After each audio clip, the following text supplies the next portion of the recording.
Have some new information and details this week on Apple's car project coming from The Information. Actually, Wayne Ma over there published a detailed report outlining Apple's ongoing car project.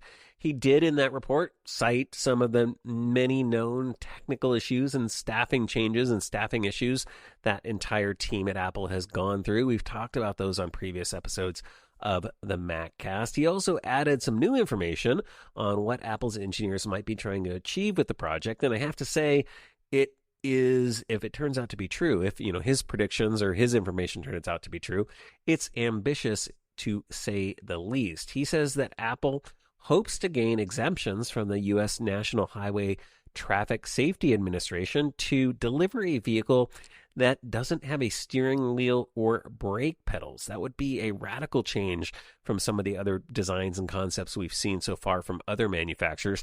Apple even hopes that passengers would be allowed to lay flat and sleep in the car. So they are going for full autonomous vehicle, if this report is to be believed. They also say that Apple has explored the idea of having a trunk that would raise up for accessing the trunk and then lower down to kind of tuck away when it wasn't in use, and that there could even be screens in the back seat that would raise and lower. This is something that I kind of talked about a little bit. I think really Apple is looking at leveraging their entire entertainment experience in terms of their services like Apple Arcade and Apple TV Plus and Apple Music, and really integrating that into their vehicle. I think it's going to be a big part of it, the whole iCloud services. And so if you're not driving, you got to have stuff to do, right? So you're going to want screens all around you. So it doesn't surprise me that you'd have screens rising up and in all nooks and crannies. And I think really, a few of you pointed this out after Apple's Worldwide Developer Conference event, right? When they kind of showcased all of the screens that they're targeting for CarPlay. Yeah, that is really, imagine a vehicle where it's not just the dashboard that's like that, but surrounding you, screens kind of everywhere with information and data and all that sort of stuff. Entertainment could be really, really cool. Now, this report also says that Apple's design has a curved roof, kind of like a Volkswagen Beetle, and that the seating arrangement would be four seats facing inward, so passengers would kind of face each other. So it's about interacting and having a conversation.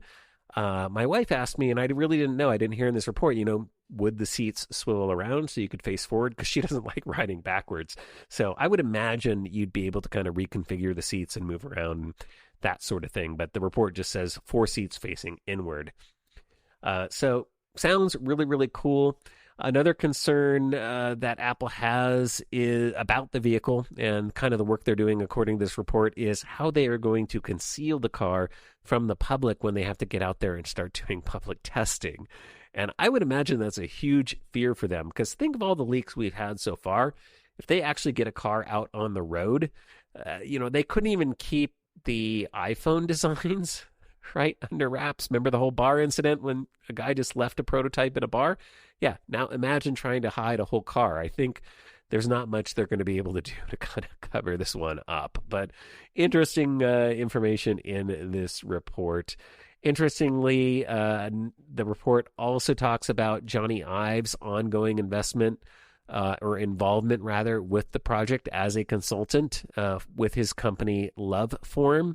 I find that interesting, and I say that's interesting because also this week we got reports from the New York Times that Ive and Apple have agreed to stop working together. So they kind of had this ongoing, I think, exclusive contract or semi-exclusive contract where Johnny Ive was going to continue to consult for Apple on their designs independently through his company. And I think that restricted Ive from taking on some other project, especially with kind of competitors to Apple or other tech companies that might be involved in similar projects. Sounds like they're going to get away from that and they're going to kind of end that relationship. So I believe he probably was consulting on the car project, but that might be coming to an end given this other report from the New York Times. Moving back to the car, the report finally says don't expect any kind of car from Apple anytime soon. They say the launch is likely years away. I think we had been hearing dates like 2025. I even think that might be somewhat ambitious, again, given the information in this report. If it is a true autonomous vehicle with no steering wheel, no brake, really a car that's just going to, or really a vehicle, it's a people mover. I didn't really think about that. Like Apple is developing a personal people mover when it really comes down to it. And I think, that's going to take a lot of regulatory approvals, a lot of testing, a lot of those sorts of things. So I think we're ways off from that. I would imagine 2025, maybe they could make it happen if they work really, really hard, but could even push it to 2026. 2027, and that's just my pure speculation, but yeah, and I kind of still feel like the idea behind this would be a vehicle as a service. I know a lot of people don't agree with me on that. They think it's going to be too messy, not really cleanly. People might be concerned about other people using the vehicle, but I think they could pull it off if they kind of treat it almost like a cab service where the vehicles return to a central area and they start off in big cities. It just might be a different kind of rollout. And a lot of people would pay to kind of have a second vehicle on demand rather than paying a whole nother car payment for a second vehicle. I think a lot of families have multiple cars, and one of those cars, if you're like me, one of those cars sits in the driveway or sits in the garage for a lot of the time. And that's a big investment to have just sitting idle. And if you could just get a service where you're not paying the insurance, you're not paying, that's all bundled in there, right? It's covered. You're not paying fuel costs. You're not paying maintenance costs. That could be a good, nice trade-off. But that's just my opinion. I think Apple's going to do car as a service for this vehicle, but I'm the only one I think that's ever said that or is really pushing that idea. So maybe I'm just totally crazy. If you think I am, shoot me some feedback, maccast@gmail.com.